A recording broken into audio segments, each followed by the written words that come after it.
Greetings, welcome to 3 Lanes number 21. This time we'll be talking about a camera that I have a love-hate relationship with as of lately.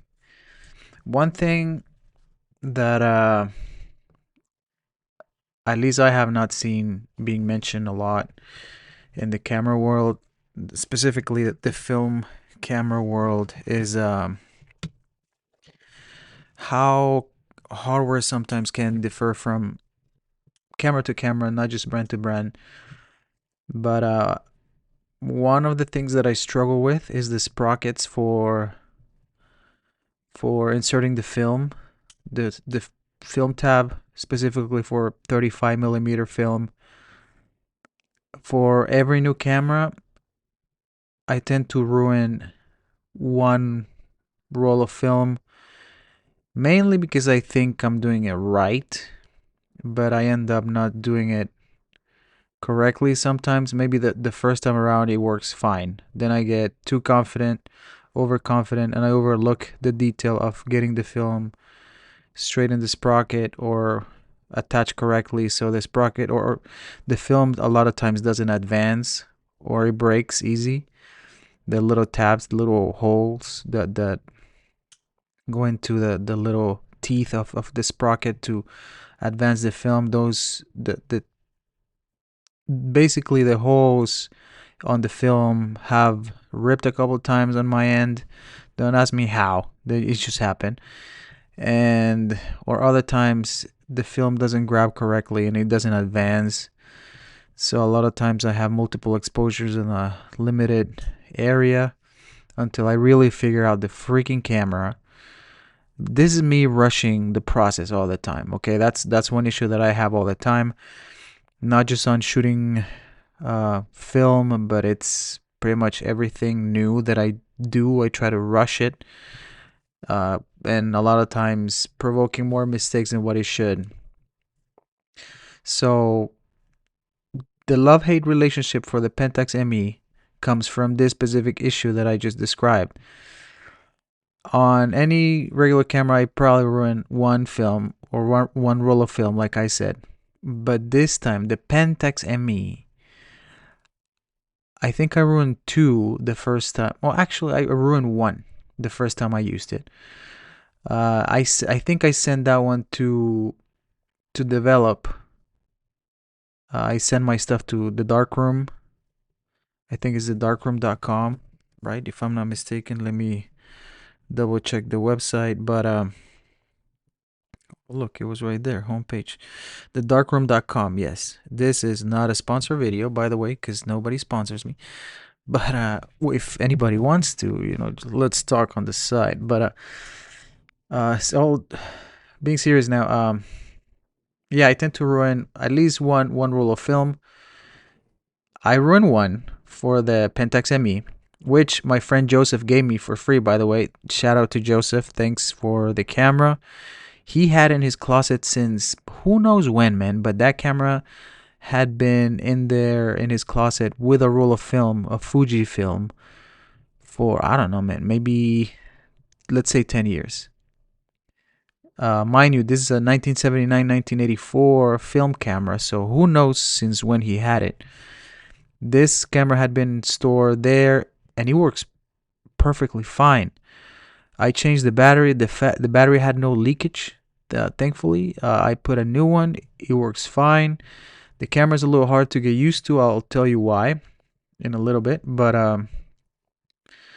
well, long story short, because I'm really getting too extensive with this. The two films that I sent to the darkroom got lost. Those were the test films that I was gonna use. That I was using to see how me shooting with the camera would work. One that I sent with Joseph's photos, the ones that were in the camera since who knows 10 years ago, those developed fine, but obviously it was expired film, so I didn't know exactly how the camera was taking photos at the time or how it was functioning, better said, instead of taking photos, because I'm the one taking photos, right? We are the ones that create or make the photos, not the camera. But I lost those two rolls of film. Then I was like, ah, man, I don't know if I should do it. I kept shooting film, but not with that camera specifically.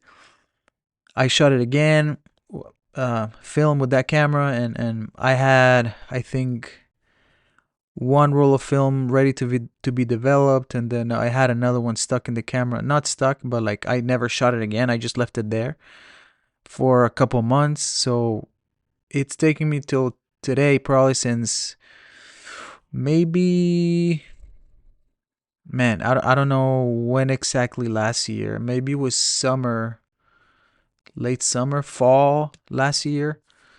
And until now, I'm really seeing how that camera actually works, because I had to ruin another roll of film this time around when I picked it up again. Uh, and I had four rolls of film, two from the Spotmatic and two from this camera.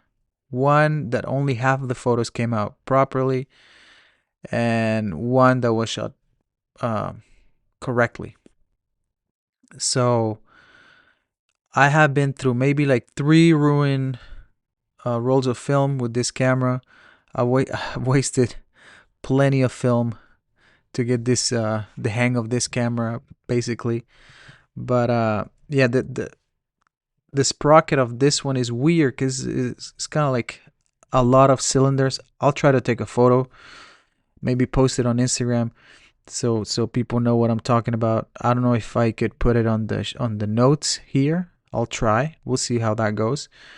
But yeah, it's a love hate relationship. It's made me waste so much film because I'm not used to shooting with it.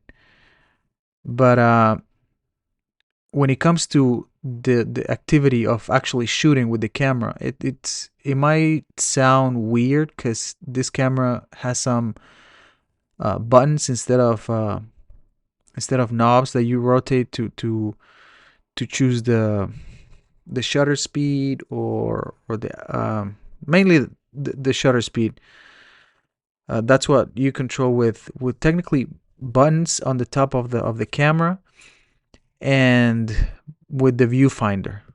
And without rambling anymore, or without getting more extensive on my stories, let's dive deep into this one, the Pentax ME Super. Here we're going to analyze the legacy and impact in photography that this camera had. Again, like I said, the Pentax ME Super was produced in 1979 to 1984, and it was, I would say, a pivotal model in the evolution of the 35 millimeter single lens reflex, or SLRs, that we usually know them as. It combined really compact design, because it's even compact compared to the Spotmatic, which is already a small camera. And it had advanced features for its era. It bridged the gap between amateur accessibility and professional functionality. We're gonna examine the ME Super, the technological innovations, the market positioning, and the reception among photographers.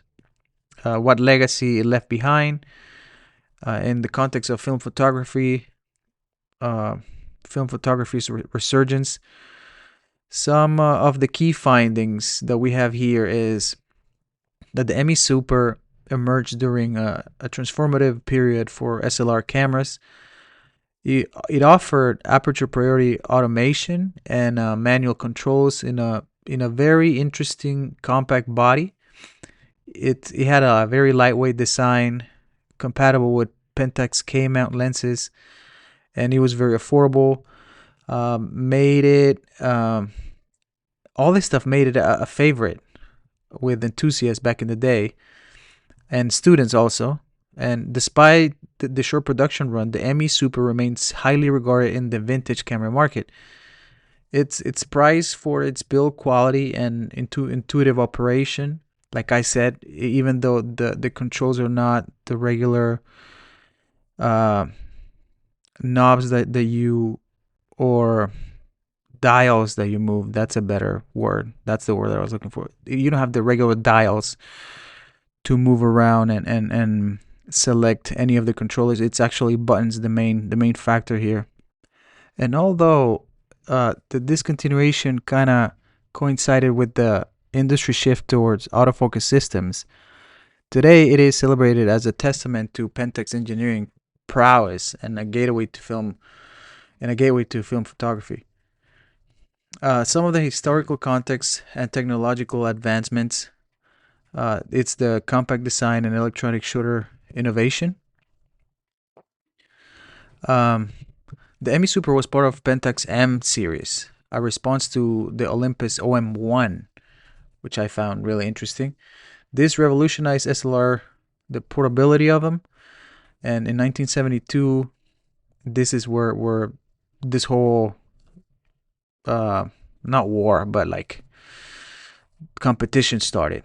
This camera weighed 460 grams. The ME Super featured a vertical travel metal shutter with speeds from 4 seconds to 1/2000th of a second. So it has a pretty fast shutter, which I really appreciate.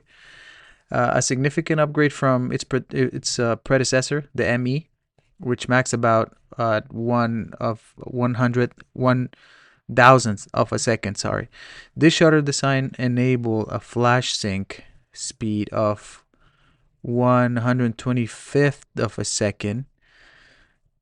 So meaning if you want to use flash, you put it on 1/125, and you can shoot flash. It's not like the regular 1/160th of a second. It was advantageous for studio and field flash photography. Unlike fully mechanical contemporaries like the Pentax MX, the ME Super relied on two LR44 batteries for electronic shutter control, though it retained mechanical functionality at 1/125th of a second and bulb mode during power failure. So if you get stuck without batteries, you can only use one speed, and it's 1/125th of a second, which is enough. And yeah, that's one of the drawbacks of having this semi-electronic cameras. Hybrid exposure system. The aperture priority automation introduced in the original ME was enhanced in the ME Super with the manual mode using up-down buttons for shutter speed selection. This hybrid approach catered to beginners seeking automation and enthusiasts desiring creativity control. However, the manual mode's binary over underexposure LEDs rather than a matched needle or a step display drew criticism for limited feedback. So on the viewfinder, instead of having a needle that tells you what shutter speed you need to use or when you're over or underexposed, it's LEDs that they either turn red if you're over or underexposed, and it turns green when you are on the right speed, quote unquote, right. In auto mode, a stepless shutter allowed precise exposure adjustments, a feature praised for accuracy in variable lighting. Sorry, not lightning. Lens compatibility and ecosystem. The ME Super Pentax came out, facilitated compatibility with over 100 lenses, including compact SMC Pentax M primes like the 50mm f1.7 and the 40mm f2.8 Pancake. This ecosystem combined with third-party support from Sigma, Tamron, and it provides users with versatile options.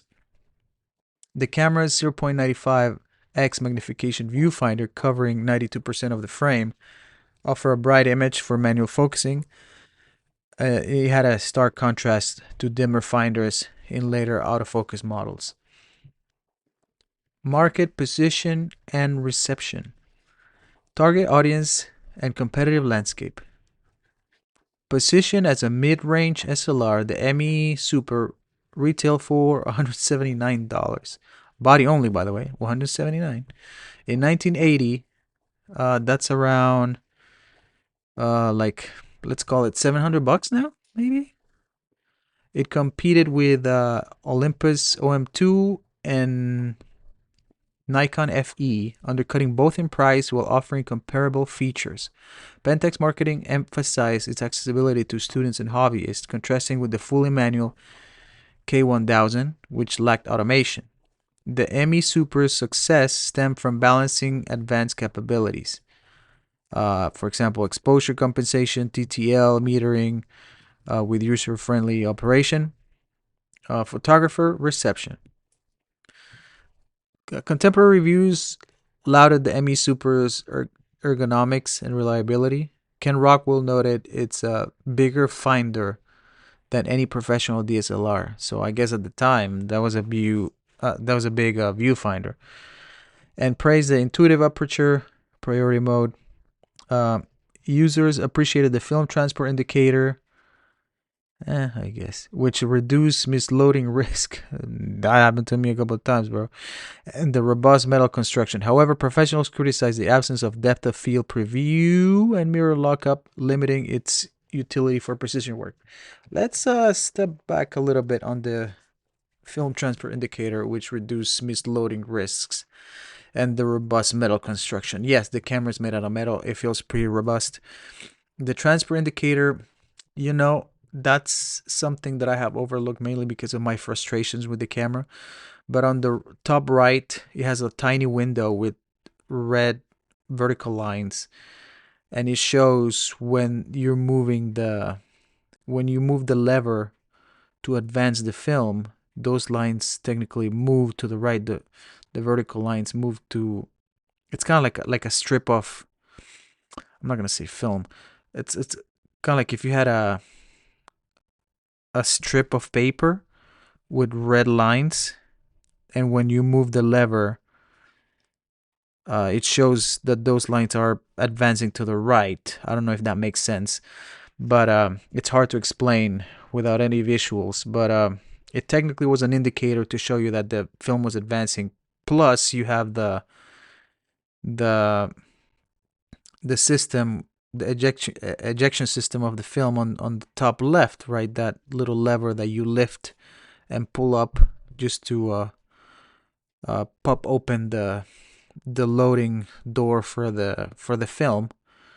So all those things need to move for you to know that the film is advancing. Something that I'm not gonna lie, a couple times I have not paid attention, and that's one of my mistakes, and that's where I missed to load the film properly.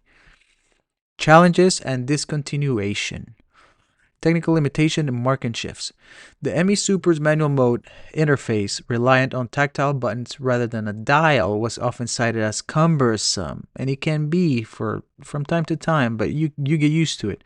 Additionally, the lack of an auto exposure lock forced photographers to rely on exposure compensation, a dial mark in multiplicative factors like 2x for +1 stop that confuse novice users. So on the top left of the camera, you have that dial that is exposure compensation. By the mid-1980s, autofocus systems pioneered by Canon and Minolta began dominating the consumer market. Pentax ME-F, introduced in 1981, an autofocus variant, failed commercially due to unreliable performance, hastening the ME Super's discontinuation in 1984. Hastening, how do you say that? The perks of being an English learner, I guess. But yeah, in 1984, the Pentax ME died. Manufacturing costs and margins. While exact production costs are undisclosed, the ME Super's metal chassis and electronic components likely require higher initial investments than all mechanical models. However, Pentax offset this cost through economies of scale. As the camera sold over 1.5 million units, margins were sustained by pricing accessories like the Winder ME2 separately, a common strategy in the SLR market. See, economies of scale, a lot of times, work. Current market status and perception. Vintage appeal and collectability. In 2025, the ME Super remains a staple of the secondhand market, with body-only prices ranging from $40 to $150. Wah, wah, wah. If you thought you were going to make money with this camera, you're not.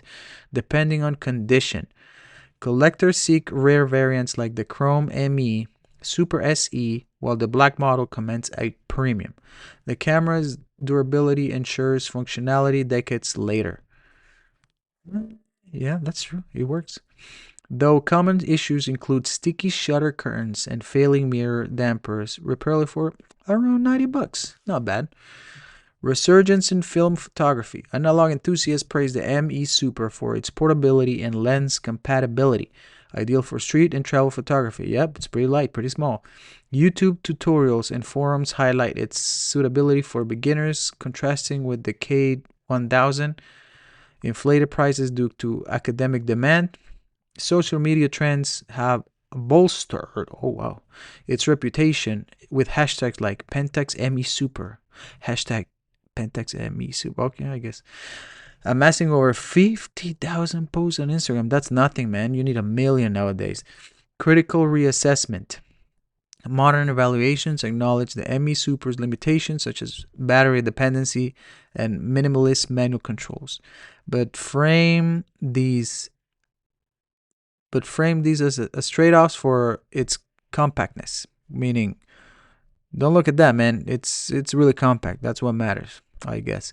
Photographers like Trevor Hong laud its accurate metering and butter smooth film advance, positioning it as a pragmatic choice over hype models like the Nikon F3. That's true though. The film advance is pretty smooth. The rise of hybrid shooters, shooting both film and digital, has further cemented its status as a lightweight secondary camera. Final thoughts. The Pentax ME Super exemplifies a transitional era in photography, blending electronic innovation with mechanical reliability. Pentax challenges a balancing automation with usability, competing against autofocus, reflect broader industry tensions during the 1980s. Today, the ME Super thrives not as a relic, but as a testament to thoughtful design, offering lessons in ergonomics and accessibility for contemporary camera engineering.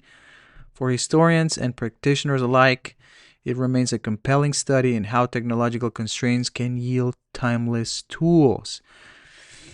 Yeah, I guess. I mean, to me, it was the first time I saw it when it was a gift when it was gifted to me. I was not really familiar with this camera. I guess it's somehow famous. If you do a quick web search, you can find, from eBay, with maybe like one lens, 129, 130, $130. This is in April of 2025. Then KH body only, in excellent condition, by the way. It has a one for 152. Then you can find more on eBay for like maybe 114. eBay's kind of tricky. KH, you have a little more. I guess you're more sure of what you get. Amazon 227. Yep, ME Super. Then you have this silly one, K1000 for $500 and B&H, but that's just market pricing, right? It's not B&H. That's how much you can get for that camera, so that's how much they're gonna sell it for. But here you have it. This is the Pentax ME Super. I'll try to post some photos of this camera on Instagram. Man, it's been rough, honestly. Like I mentioned on previous episodes, I'm back to school. I'm going back for my MBA, and right now I'm doing this episode, taking a break from a statistics class. Man, my brain was mushed. This type of things help me practice kind of like speaking. That's how I started this podcast, because I wanted to practice kind of public speaking, or how to speak better, but also sharing stuff that I like, stuff that I learn with. And it's kind of like a creative outlet, you could say, and it helps me get out of that state of mind of analyzing subjective or analytical stuff, and then getting in more of a creative mode. Thank you for your time. I am Danny Lanes. I appreciate your time. I'll see you next week.